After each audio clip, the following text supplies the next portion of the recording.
정치의 가장 큰 책무는 바로 국민의 삶을 보살피고 희망을 만드는 것입니다.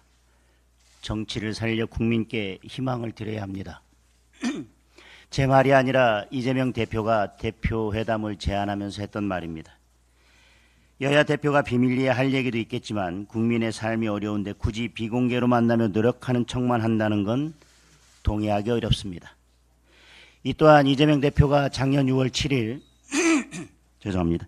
김기현 대표를 상대로 정책 대화를 제안하며 했던 말입니다. 대표회담의 목적은 명확합니다. 이재명 대표가 밝힌 것처럼 정치를 살려 국민의 삶을 보살피고 희망을 만드는 것입니다.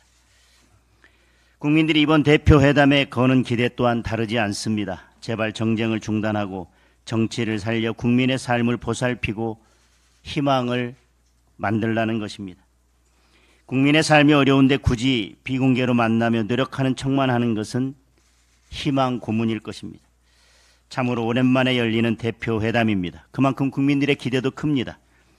대표회담의 성공 여부에 대한 국민들의 평가 기준은 오직 하나입니다.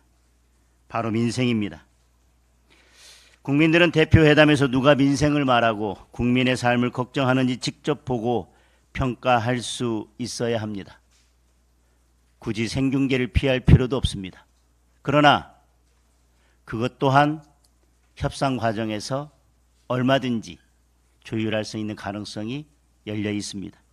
어떠한 경우에도 형식이 내용을 가로막는 일은 없어야 합니다. 대표회담 실무 협상이 진전되기를 기대합니다. 이원석 검찰총장이 김건희 여사 명품백 의혹 사건을 수사심의위원회에 회부했습니다. 이에 대해서 민주당은 검찰의 면죄부 결론을 정당화하기 위한 요식 절차로 끝날 것이 불보듯 뻔하다. 허수아비 총장인 줄 알았더니 공범이었다. 라며 결정도 하기 전에 시비를 걸고 있습니다. 수사심의위원회 회부 결정에 대한 당부는 굳이 언급하지 않겠습니다. 문제는 그때그때 다른 민주당의 태도입니다. 수사심의위원회는 수사의 중립성과 투명성을 높이기 위해 수사와 기소의 적정성을 심의하는 기구로서 문재인 정부 시절 도입된 제도입니다. 그런데 이제는 정권이 바뀌고 나니 수사심의위원회가 사사건건 마음에 들지 않는 모양입니다. 공수처는 또 어떻습니까? 문재인 정부에서 목숨 걸고 만들어 놓고 이제는 공수처를 믿을 수 없다며 사사건건 특검을 하자고 생떼를 쓰고 있습니다. 이제 특검법은 누르기만 하면 나오는 자판기 커피가 되었습니다.